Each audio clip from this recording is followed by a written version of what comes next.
10 Worst Female Prisons in the U.S., a complete list. Women make up a small percentage of the prison population, but that doesn't mean they don't face unique challenges behind bars. Women are more likely to be incarcerated for non-violent offenses, like drug possession or theft, and have a harder time reintegrating after serving their sentence. The U.S. is home to some of the harshest women's prisons in the world, with conditions that are far from ideal. These prisons are home to substandard living conditions, inadequate services, and generally unkind staff. Many of these women's prisons have been called horrible places to serve time, and for good reason. No woman should have to endure these conditions while serving her sentence, but some do every day. Hi and welcome to Bragging Visitor. If you like this type of video, please subscribe to our channel, like and share this video with your friends, then hit the notification bell, that way you won't miss any of our future videos. Thank you. So here are 10 of the worst female prisons in the United States. Number 10. Indiana Women's Prison. The Indiana Women's Prison, IWP, is home to many substandard conditions that lead many to call it the worst women's prison in the country.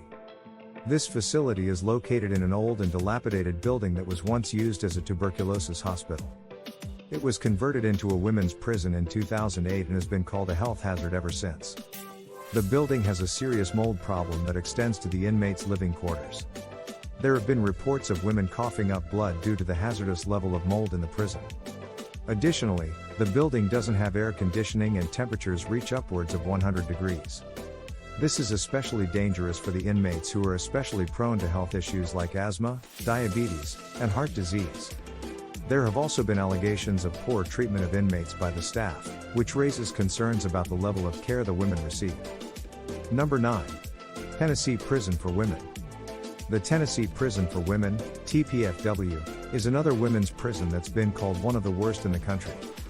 This prison, located in Nashville, is the worst facility in Tennessee that houses women. TPFW has been the center of multiple lawsuits and allegations of inadequate care, particularly for pregnant and mentally ill inmates. The prison is currently undergoing renovations, but some of the living conditions are still substandard. In particular, the staff has been accused of putting pregnant women on suicide watch and denying them prenatal care, which is a serious violation of medical ethics. A judge found that conditions at the prison violate the Constitution and ordered the state to make changes to its mental health care, drug treatment, and staff training programs. However, many of the problematic policies have yet to be amended. Number 8. Virginia Correctional Center for Women. The Virginia Correctional Center for Women, VCCW, is the largest women's correctional facility in Virginia and has been called one of the worst prisons in the country.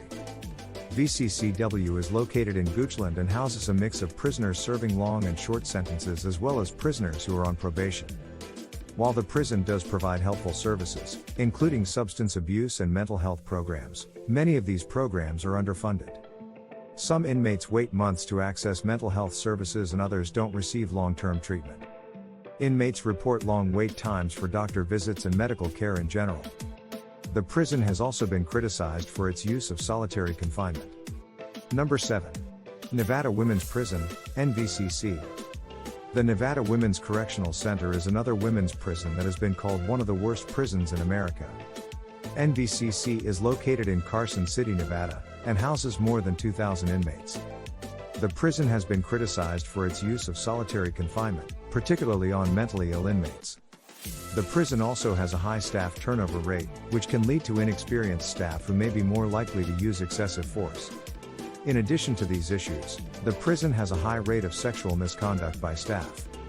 There have been multiple cases of sexual abuse and misconduct, including one case where an officer had sex with an inmate and impregnated her. Number 6. Colorado Women's Corrections Center. The Colorado Women's Corrections Center, AWCC, houses offenders from Colorado and Wyoming. This women's prison has been called one of the worst prisons in America due to substandard conditions and a high rate of violence. The prison has been criticized for its use of solitary confinement as well as its overuse of restraints. In particular, the prison uses restraints on pregnant inmates, which is prohibited by the American College of Obstetricians and Gynecologists. The prison also has an extremely high rate of sexual misconduct by staff. There have been hundreds of cases of misconduct reported over the past several years, including sexual relationships between staff and inmates. Number 5. Central California Women's Facility. The Central California Women's Facility, CCWF, is the largest women's prison in California and houses about 3,400 inmates. The prison has been called one of the worst prisons in America due to its high rate of violence and substandard medical care. The prison has a long history of excessive force by staff, a problem that has gotten worse as the population has increased by 80% over the last decade. In addition to the excessive use of force, the prison has faced a number of lawsuits over its substandard medical care. Inmates have complained of long wait times for care and receiving improper or insufficient treatment. Number 4. Connecticut Correctional Institution for Women. Connecticut's women's prison is located in Niantic and houses just over 1,200 female inmates. It's one of the worst prisons for women in the country due to its low staff-to-inmate ratio and poor medical care. The facility has been under fire in the past for a lack of medical care, failure to follow procedures and inadequate mental health care. In 2015, the state agreed to pay $1.5 million to settle a class action lawsuit brought by inmates who claimed they were abused and denied medical treatment by prison staff. Connecticut also agreed to change its policies on treating inmates with serious mental illness. The settlement came after a 2009 report from the Connecticut Commission of Correction found that Niantic was failing miserably in providing adequate mental health treatment for female inmates. Number 3. Florida Institute for Women. Florida's Institute for Women is another extremely dangerous and severely overcrowded facility. The Institute is a state-run women's prison located in Daytona Beach, Florida. The facility houses both minimum and medium security inmates. Inmates are forced to sleep on the floor for lack of space and many are denied hygiene items. The facility has extremely high rates of violence and sexual assault, with a reported rate of 120 assaults per 100 inmates. The FIU has been criticized for having poor living conditions, with many inmates housed in overcrowded and squalid conditions.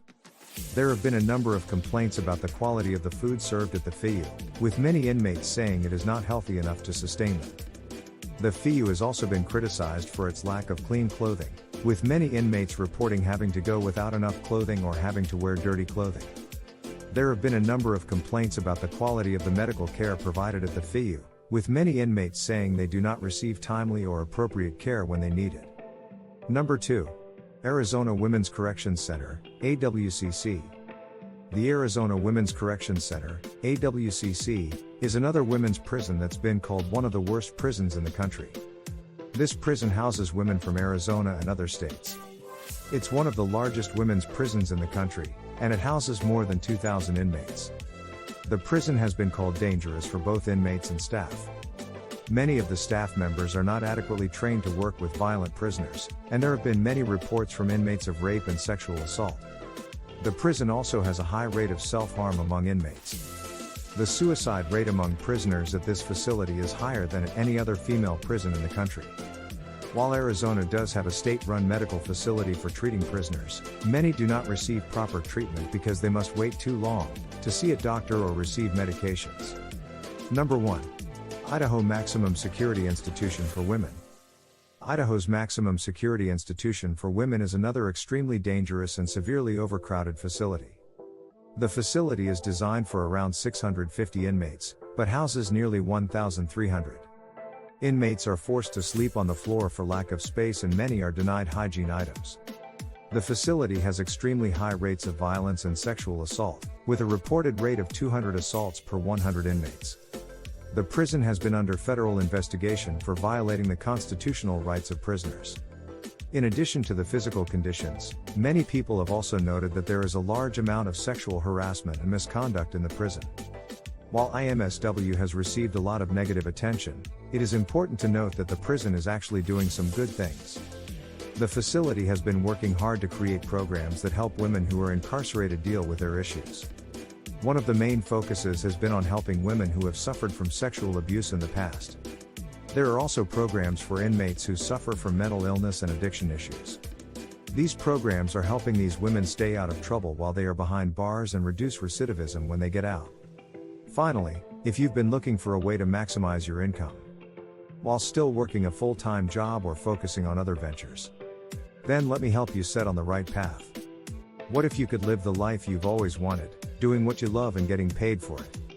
What would that look like for you? Let me show you how to set up your own online business empire to make $100, $200 a day. And how you can get started right now. Click the link below for more info.